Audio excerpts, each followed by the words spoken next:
खूप अशी हेवीली वर्कची साडी आहे।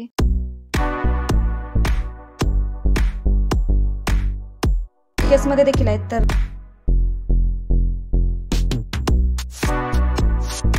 कॉटनच्या साड्या,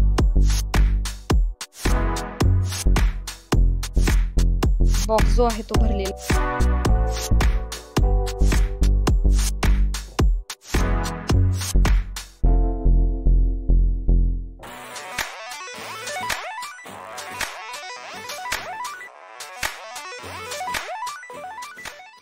नमस्कार मित्रांनो, सुहामारे या मराठी चॅनलमध्ये तुम्हा सर्वांचं अगदी मनपूर्वक असे मी स्वागत करते। सकाळची वेळ आहे तर हॉल वगैरे स्वच्छ झाडलेला आहे। काल कपड्यांचे प्रेस करावं म्हटलं होतं परंतु काही झालेलं नाही, कारण बरीचशी कामं होते, बाहेर देखील गेलेले होते।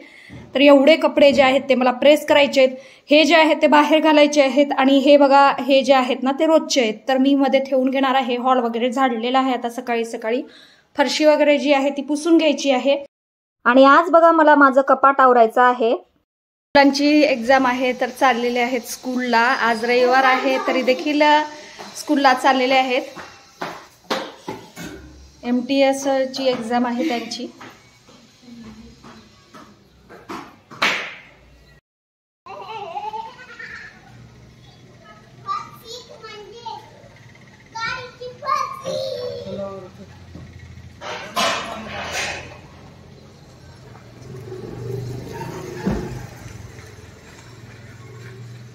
बाय। मुलं जी आहेत ते बघा स्कूलला गेलेली आहेत, तोपर्यंत माझ्याकडे वेळ होता। म्हटलं की चला आज माझं जे कपाट आहे ते आवरून घ्यावं, कारण बघा बाहेर जायचं म्हटलं की मग फार अडचण होत आहे। कपडे जे आहेत ते व्यवस्थित भेटत नाहीत, त्यामुळे म्हणलं आज किमान सेट तरी करून घेऊयात, नंतर मग हळूहळू प्रेस वगैरे करून जिथे ठेवलेल्या आहेत त्याच ठिकाणी त्या साड्या ठेवता येतात। त्यामुळे बघा म्हटलं की आज कपाट जे आहे ते आवरायचं आहे, तर मुलं येईपर्यंत एवढं कपाट माझं जे आहे ते आवरणं होईल। मुलं गेलेली आहेत स्कूलला। आता मी आलेली आहे मुलांच्या रूममध्ये। मुलांच्याच रूममध्ये कपाट जे आहे ते ठेवलेलं आहे। तर आज फक्त मी माझं कपाट जे आहे ते अरेंज करणार आहे। बघा एक दिवस जर का आपण बाहेर गेलो तर घराची अवस्था काय होते, तर ड्रेसिंग टेबलवर सर्वच असंच टाकलेलं आहे, तर हे मी नंतर आवरणार आहे। सध्या आज मी माझं जे कपाट आहे ते अरेंज करून घेणार आहे। या ठिकाणी जे काही ठेवलेले आहेत ते आधी वस्तू मी रिकाम्या करणार आहे आणि त्यानंतर झाडून घेऊन इथे एक बेडशीट टाकणार आहे आणि त्यानंतर त्याच्यावरती सर्व साड्या ज्या आहेत त्या ठेवणार आहे। तरच मला समजेल की कपाट जे आहे ते मी कशा पद्धतीने अरेंज केलं पाहिजे। ह्या साड्या ज्या आहेत या बॉक्समध्ये त्या देखील मला खाली काढून घ्यायच्या आहेत आणि त्यानंतर मग मी अरेंज करणार आहे। संक्रांत जी आहे ती चालू आहे, त्यामुळे बघा ज्या साड्या घातलेल्या आहेत त्या अशाच ठेवलेल्या आहेत, याला देखील मला प्रेस करायचं आहे। त्यामुळे आज बरीचशी कामे जी आहेत ती माझ्याकडे आहेत। हे जे ड्रॉवर आहे ते तिकडे ठेवून टाकणार आहे।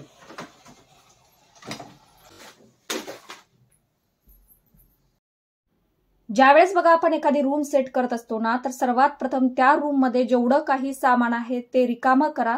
त्यानंतर बघा आपल्याला त्या रूम मध्ये काय सेट करायचं आहे हे लक्षात येतं। त्यामुळे बघा या रूम मध्ये जेवढं काही साहित्य ठेवलेलं आहे ते मी आधी रिकामं करून घेत आहे। डेकोरेशनचे काही बॉक्स आहेत ते देखील मी रिकामं करून घेत आहे। त्यानंतर मग कपाट जे आहे ते अरेंज करणार आहे। आधी स्वच्छ असं झाडून घेते, त्यानंतर इथं बेडशीट वगैरे टाकणार आहे आणि त्यानंतर कपाटात जेवढं काही साहित्य आहे ते आधी काढून घेणार आहे। त्यानुसार मग अरेंजमेंट जी आहे ती करणार आहे। तर या ठिकाणी स्वच्छ असं रूम झाडून घेतल्यानंतर बघा किती फ्रेश आणि खूप छान असं वाटतं। त्यामुळे बघा आधी जो काही कचरा आहे तो रूम मधला मी काढून घेते, त्यानंतर कपाट जे आहे ते सेट करणार आहे। ज्यावेळेस आपण आपलं घर जे आहे ते झाडून काढतो त्यावेळेस बघा त्या रूम मध्ये एक वेगळीच पॉझिटिव्ह एनर्जी येते, अगदी फ्रेश असं वाटतं। असं म्हणतात बघा ज्या ठिकाणी स्वच्छता आहे त्या ठिकाणी लक्ष्मीचा वास असतो। अगदी आपण झाडून देखील घेतलं ना तर घर अगदी स्वच्छ दिसतं। तर बघू शकताय झाडून घेतल्यामुळे घर अगदी स्वच्छ दिसायला लागलेलं आहे। तर आता इथं बेडशीट टाकते, कपाटामध्ये जे काही साहित्य आहे ते रिकामं करून घेणार आहे। मित्रांनो, प्रत्येक रूम मध्ये साड्या ज्या आहेत त्या मी ठेवलेल्या होत्या, आता त्या सर्व साड्या ज्या आहेत त्या एकत्र आणून ठेवणार आहे। काय आहे बघा की आता संक्रांत जी आहे ती चालू आहे, त्यामुळे रोज वेगवेगळ्या साड्या घालण्यात येत आहेत। त्यामुळे बघा त्या आल्यानंतर मी तशाच ठेवते आणि बऱ्याच साड्या ज्या आहेत त्या अशा वरती जमलेल्या आहेत. सर्व एकत्र घेतल्यानंतरच मग मला समजेल की कशा पद्धतीनं मी हे सर्व अरेंज केलं पाहिजे. आणि शिफ्टिंगच्या वेळी हे जे पाउचेस होते ते तसेच ठेवलेले होते. आता हे सर्व पाउचेस एकत्र घेते. कोणत्या साड्या कशामध्ये आहेत ते मला माहित नाही, कारण बघा त्यावेळेस घाई होती त्यामुळे मी तसंच सर्व भरलेलं होतं. आता हे जे कपाट आहे ते आधी रिकामं करते, पुसून घेतलेलं आहे स्वच्छ असं. या सुटकेसमध्ये देखील साड्या आहेत त्या मी नंतर अरेंज करणार आहे. हे जे कापड आहे ते बघा निरम्याच्या पाण्यामध्ये मी भिजवलेलं होतं आणि त्यांनी स्वच्छ असं पुसून घेत आहे. कोलीन देखील तुम्ही वापरू शकता या ठिकाणी. तर वाळल्यानंतर याच्यावरती पेपर जो आहे तो टाकायचा आहे. न्यूजपेपरच मी वापरते, कारण न्यूजपेपर जे आहेत ते बरेचसे माझ्याकडे येतात. तुम्ही या ठिकाणी प्लास्टिकच्या ज्या शीट येतात ना ते देखील यूज करू शकतात. ओला कपडा घेतला आणि त्यांनी पुसून काढलं ना तर त्या प्लास्टिकच्या शीट ज्या आहेत त्या आपण परत वापरू शकतो, परंतु न्यूजपेपरचं तसं नसतं. तर हे खराब झाल्यानंतर आपल्याला चेंज करावे लागतात. तर या ठिकाणी बघू शकता ही जी साडी आहे ना ती टिकली वर्क आहे. तर याला उलट करून मी घडी करून ठेवत आहे. आणि बघा हे जे आहे ते हँगरला लावणार आहे. तर काही साड्या ज्या आहेत त्या मी हँगरला लावते, ज्या कधीतरी मी यूज करत असते. ज्यावेळेस तुम्ही तुमचं कपाट हे सेट करत असता त्यावेळेस बघा सर्व साड्या वर्गवारी करून त्या सेट करत जा. त्यामुळे काय होतं, एखादा फंक्शन असेल किंवा बघा आता संक्रांत चालू आहे त्यामुळे आपल्याला साडी जी आहे ती लागत असते रोज घालण्यासाठी. त्यामुळे सर्व साड्या ह्या वर्गवारी करून ठेवा. यामुळे गोंधळ जो आहे तो आपला उडत नाही आणि काय होतं की आपल्याला लागलीच साडी ही भेटते. आणि बघा हे रोजच्या ज्या साड्या आहेत त्या मी अशा साईडला ठेवलेल्या आहेत. ब्लाऊज जे आहे ते मी साडीमध्येच ठेवते. आणि हे जे पेटीकोट आहेत ना याची अगदी बारीक घडी करायची आहे, त्यामुळे कपाटामध्ये जागा जी आहे ती अगदी कमी लागते. या बघा कॉटनच्या साड्या आहेत, काही सिल्कच्या साड्या आहेत. तर त्याच्यासाठी मी हे ऑनलाईन पाउचेस मागवलेले आहेत. तर याच्यामध्ये ठेवून टाकणार आहे. याच्यातच काठापदराच्या साड्या ज्या आहेत त्या देखील ठेवणार आहे. कारण बघा या बॉक्समुळे काय होतं की धूळ वगैरे बसत नाही. त्या सर्व साड्या ज्या आहेत त्या प्रेस केलेल्या आहेत. आता या सर्व कॉटनच्या ज्या साड्या आहेत त्या अशा पाउचमध्ये ठेवून टाकत आहे. आणि बघा इथं ट्रान्सपरंट असं हे मेन कापड असल्यामुळे बघा आपल्याला दिसतं कोणती साडी आहे काय नाही ते. तर या सर्व सिल्कच्या साड्या याच्यामध्ये ठेवून टाकत आहे. ब्लाऊज वगैरे याच्यातच ठेवत आहे. या सर्व प्रेस केलेल्या साड्या आहेत. संक्रांत जी आहे बघा ती सध्या चालू आहे, त्यामुळे रोज एक साड्या ज्या आहेत ते वापरण्यात येत आहेत. आणि बघा वापरल्यानंतर काय होतं, आपण त्या तशाच ठेवून देतो. त्यामुळे बघा ह्या सर्व साड्या देखील मी आज व्यवस्थित अशा पाउचेसमध्ये ठेवून टाकत आहे. घडी करून व्यवस्थित ठेवल्यामुळे पुढच्या कार्यक्रमासाठी आपल्याला या साड्या व्यवस्थित वापरता येतात. तर बघा या साड्या अशा पाउचेसमध्ये ठेवायच्या आहेत. शक्यतो बघा साड्यांबरोबर पाउचेस येतात, नाही जरी आले तरी ऑनलाईन हे पाउचेस छान असे भेटतात. तर बघा काही ऑनलाईन मी पाउचेस घेतलेले आणि काही साड्यांबरोबर आलेले आहेत. तर सर्व पाउचेस मधल्या साड्या एक साईडला ठेवलेल्या आहेत. ही जी साडी आहे ती बघा माझी सर्वात अशी फेवरेट साडी आहे, कारण बघा पारंपरिक ज्यावेळेस सण असतात त्यावेळेस ही साडी आपण वापरू शकतो. या साडीवरती जी डिझाईन आहे ती खूप सुंदर आणि खूप छान आहे. कलर देखील या साडीचा खूप मस्त असा आहे. तर ही साडी मला फार आवडते. याच्यावरती बघा महाराष्ट्रीयन नथ जी आहे त्याची डिझाईन आहे. तर खूप सुंदर अशी ही साडी आहे. फोल्ड करून मग या साडीला मी असं पाउचेसमध्ये ठेवत आहे. सिल्कच्या साड्या असतील, कॉटनच्या असतील, मग बघा काठापदराच्या असतील, तर त्या वेगवेगळ्या ठेवा. ब्लाऊज बघू शकताय खूप सुंदर असं याचं ब्लाऊज आहे. आणि हे बघा मित्रांनो, असं काहीही नसतं की महागड्या ज्या साड्या असतात मग त्याच चांगल्या असतात. कमी किमतीच्या साड्या देखील आपल्याला मस्त अशा भेटू शकतात. तर ही साडी त्यातलीच एक आहे. खूप सुंदर अशी ही साडी आहे. आणि बघा ही साडी मला आवडल्या यांनी मला घेऊन दिलेली होती, त्यामुळे ही साडी मला फार आवडते. तर असं पाउचेसमध्ये ही साडी मी ठेवून टाकत आहे. संपूर्ण या ज्या काठापदराच्या साड्या आहेत त्या देखील मी अशाच याच्यामध्ये ठेवणार आहे. काही पाउचेसमध्ये ठेवलेलं आहे आणि या ठिकाणी पण काही पाउचेसमध्ये या साड्या ठेवलेल्या आहेत. तर बघा या सर्व अशा कॉस्टली साड्या ज्या आहेत त्या मी अशा पाउचमध्ये ठेवते. ही पैठणी आहे आणि या ज्या आहेत त्या डेलीच्या आहेत. सिल्कच्या आणि काठापदराच्या साड्यांचं पाउचेस जे आहे ते वेगळं करा, त्यामुळे तुम्ही बाहेर जाल त्यावेळेस तुम्हाला सर्व साड्या ह्या पद्धतशीर भेटतील. त्यामुळे वेगवेगळ्या करून त्या ठेवा. ही सुद्धा खूप मस्त अशी साडी आहे. सर्वांचे ब्लाऊज मी याच्यातच ठेवत असते. ही मला यांनी बर्थडेला आणलेली होती. आमच्या लग्नाचा वाढदिवस होता त्यावेळेस आणलेली होती ही साडी. ही जी साडी आहे ती मला भाऊजींच्या लग्नात आणलेली होती. खूप मस्त अशी साडी आहे.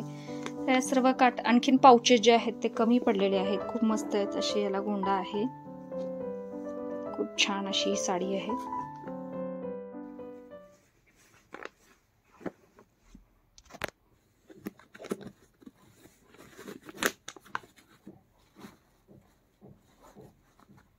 याच्यात बघा संपूर्ण अशा काठापदराच्या साड्या आहेत, नाही अशा दिसतात बघा, याच्यात संपूर्ण साड्या अशा दिसतात, आपण कोणती साडी ठेवलेली आहे ते। तर बघा याच्यात संपूर्ण काठापदराच्या साड्या ज्या आहेत त्या ठेवलेल्या आहेत। आता बॉक्स जो आहे तो भरलेला आहे,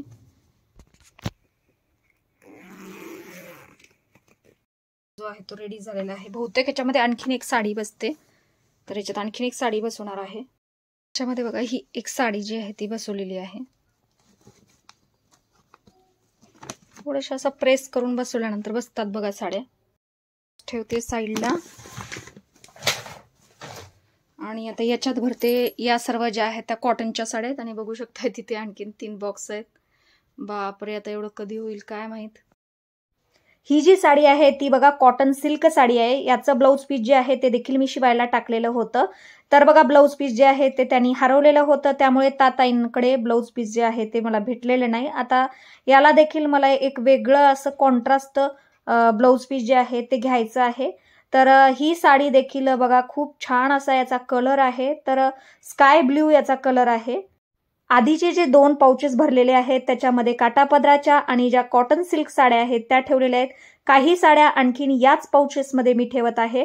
तर बघा याच्यामध्ये कॉटनच्या ज्या साड्या आहेत त्या देखील ठेवलेल्या आहेत। कॉटनच्या साड्यामुळे काय होतं, वेगळंच असं लुक येतं बघा, त्यामुळे बघा कॉटनच्या ज्या साड्या आहेत त्या माझ्याकडे बऱ्याचशा आहेत, तर त्या देखील मी वेगळ्या पाउचेसमध्ये ठेवून टाकलेले आहे। तर कॉटनच्या साड्या मला घालण्यासाठी फार आवडतात। तर या ठिकाणी बघू शकता ही साडी जी आहे ती देखील कॉटन सिल्क साडी आहे। ही जी स्काय ब्ल्यूची साडी आहे याचं ब्लाउज माझ्याकडे नाही बघा, रेडीमेड जे वेल्वेटचे ब्लाउज येतात ते देखील मी घेतलेले आहेत। त्यामध्ये हिरवा कलर आहे, निळा आहे, गोल्डन आहे, जो सर्वांवरती चालतो। तर असे काही कॉमन कलरचे ब्लाउज जे आहेत ना ते आपण आपल्याजवळ ठेवले पाहिजेत। ज्या साडीचे ब्लाउज आपल्याकडे नसतील तर त्या साडीसाठी आपण ते वापरू शकतो। तर या ठिकाणी बघा कॉटन सिल्क साड्या ज्या आहेत त्या मी याच्यामध्ये ठेवलेल्या आहेत आणि कॉटनच्या साड्यासाठी दुसरा पाऊच बनवलेला आहे। तर बघू शकता ही देखील कॉटन सिल्क साडी आहे। ही साडी मला माझ्या भावाने घेतलेली आहे दिवाळीमध्ये।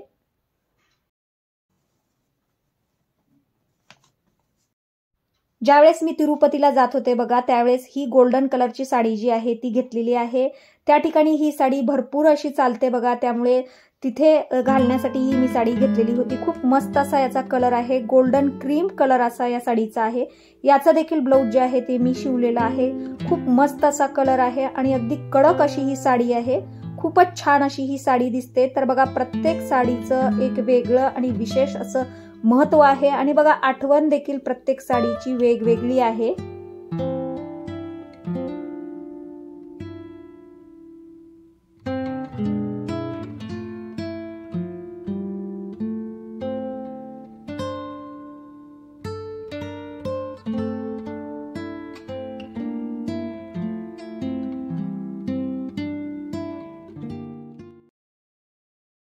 ज्या साड्यांचे मला ब्लाऊज शिवायचे आहेत किंवा बघा ज्या साड्या पिको फॉल करायच्या आहेत त्या मी वेगळ्या कॅरी बॅग मध्ये ठेवते। ज्यावेळेस बाहेर जाते ना त्यावेळेस कॅरी बॅग घेतली की मग लगेच आपलं काम लवकर होतं, त्यामुळे बघा असं साईडला ठेवते, शोधाशोध करण्याची गरज पडत नाही। ही साडी घेतलेली होती नवरात्रीच्या वेळेस। तर बघा आणखीन ह्या साडीला मी पिको फॉल केलेला नाही, खूप मस्त अशी ही साडी दिसते। तर अगदी कांद्याची पातीचा कलर आहे या साडीचा, अशा कलरची साडी माझ्याकडे नव्हती। खूप मस्त अशी साडी आहे, अगदी कमी किमतीची साडी आहे परंतु मस्त अशी साडी आहे। देवीची ओटी भरण्यासाठी ही साडी मी घेतलेली होती। तर याचं ब्लाऊज जे आहे ते मला शिवायचं आहे। आणखीन बऱ्याचशा साड्या आहेत ज्या मला आणखीन पिको फॉल करण्यासाठी द्यायच्या आहेत। तर बघू शकता ही जी साडी आहे ती धोंडे जेवणासाठी ना पप्पांनी मला घेतलेली होती। तर अशा बऱ्याचशा साड्या आहेत ज्या मला पिको फॉल करायच्या आहेत। हे बघा मित्रांनो, ज्यावेळेस आपल्याकडे बऱ्याचशा साड्या असतात ना त्यावेळेस आपला गोंधळ जो आहे ना तो नक्कीच उडत असतो। त्यामुळे बघा कॉटनच्या साड्या, सिल्कच्या साड्या, ज्याचे ब्लाऊज शिवायचे आहेत असे, आणि बघा बाहेर न्यायच्या ज्या साड्या आहेत त्या सर्व वेगवेगळ्या पद्धतशीरपणे ठेवा। त्यामुळे बघा आपलं जे कपाट आहे अगदी सुव्यवस्थित राहील आणि आपण अगदी ते छान पद्धतीने अरेंज देखील करू शकू। त्यामुळे बघा सर्व साड्या ज्या आहेत त्या पद्धतशीर ठेवा। या साड्या कॉस्टली आहेत, याचे पाउचेस मला आणखीन घ्यायचे आहेत। तर खूप सुंदर असा याचा कलर आहे, पाउच नाही खूप हेवीली वर्कवाल्या ह्या साड्या आहेत, तर यांना पाऊच लागतं. उलटी अशी घडी करून ठेवलेली आहे, त्यामुळे याचं जे वर्क आहे ते बघा खराब होत नाही. तर या सर्व वर्कच्या साड्या आहेत. खूप अशा हेवी वर्क आहे याला, बघू शकता. भरपूर असं उलट करून ठेवलेलं आहे. हा शालू आहे, बघू शकता. असा शालू आहे हा. खूप असं हेवीली असं वर्क आहे याला, बघू शकता. या ठिकाणी हे 2 बॉक्स झालेत. आणखीन एवढ्या साड्या ठेवायच्या आहेत. हा पाऊच ठेवायचा आहे आणि तो जो आहे तो देखील ठेवायचा आहे. तर बघू शकता याच्यामध्ये टिकली वर्क आहे हे. तर या सर्व टिकली वर्क आहेत. तर या टिकली वर्कच्या साड्या ठेवायच्या आहेत. बघू शकता या सगळ्या वर्कच्या साड्या आहेत. पाउचेसमुळे काय होतं, साड्या ज्या आहेत त्या जास्त खराब होत नाहीत. तर बघू शकता याला देखील मी उलटी अशी घडी केलेली आहे. बघू शकता ही तर अशी खूप अशी हेवीली वर्कची साडी आहे. आणि हे आहे त्याचं ब्लाउज. मोठे पाउचेस 4 आणि छोटे पाउचेस 3 असे सर्व पाउचेस जे आहेत ते भरलेले होते. आणि बघा काय झालं होतं, शिफ्टिंगच्या वेळेस सर्व साड्या मी अशाच पाउचेसमध्ये भरलेल्या होत्या. त्यामुळे मला वर्गवारी साड्या ज्या आहेत त्या आज ठेवून घ्यायच्या आहेत. याच्यामध्ये बघा डेलीच्या साड्या निघालेल्या आहेत. या साड्या मी वरती ठेवून घेणार आहे. आणि काही हेवीली वर्कच्या साड्या आहेत त्या सर्व साड्या याच्यामध्ये आहेत, तर या देखील ठेवून घेणार आहेत. कॉटन सिल्कच्या 2-4 साड्या याच्यामध्ये निघालेल्या आहेत, त्या देखील मी कॉटनच्या पाऊचमध्ये ठेवून टाकलेले आहे. तर बघा आपण पद्धतशीर ठेवण्याचा प्रयत्न जो आहे तो केला तर आपलं घर जे आहे ते अगदी व्यवस्थित आणि अगदी छान पद्धतीने आपण मॅनेज करू शकू. तर बघा या ठिकाणी सर्व साड्या ज्या आहेत त्या जवळपास झालेल्या आहेत. आता कपाट जे आहे ते मी सेट केलेलं आहे. तर बघा कपाट सेट झालं ना तर आपलं अर्ध काम जे आहे ते सेट होतं. तर या खूप हेवीली वर्कच्या साड्या आहेत.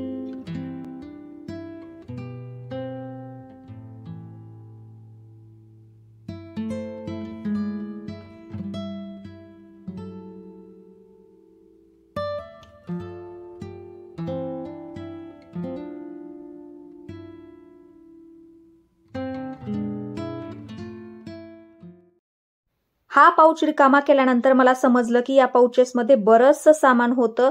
तर बघा मुलांचे चष्मे आहेत, तर काही त्यांचे जे बेल्ट्स आहेत ते ठेवलेले आहेत, मास्क आहेत आणि बघू शकता या ठिकाणी वेलवेटचे ब्लाऊज जे आहेत ते ठेवलेले आहेत.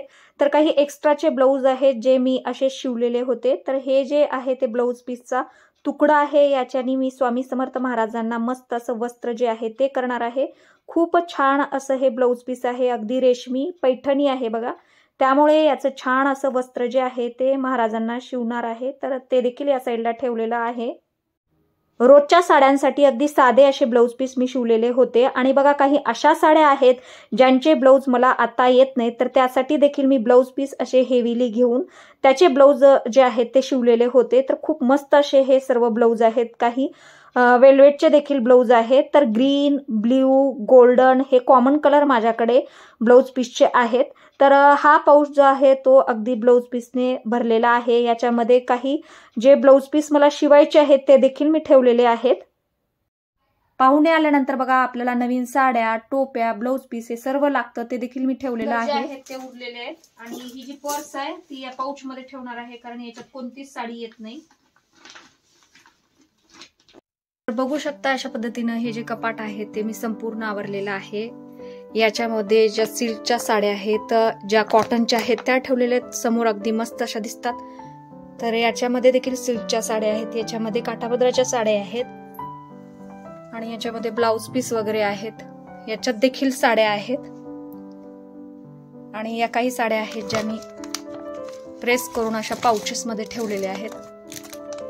हे सर्व पाउचेस आहेत. या ठिकाणी पर्स वगैरे ठेवलेली आहे. हे काही नवीन साड्या आहेत, तर कोणी आलं वगैरे तर त्यांना करण्यासाठी. बघू शका अशा पद्धतीनं माझं जे कपाट आहे ते मी सेट केलेलं आहे. तर मित्रांनो चला मग भेटूया आणखीन एका नवीन व्हिडिओ मध्ये. तोपर्यंत सर्वांना श्री स्वामी समर्थ. जय जय स्वामी समर्थ.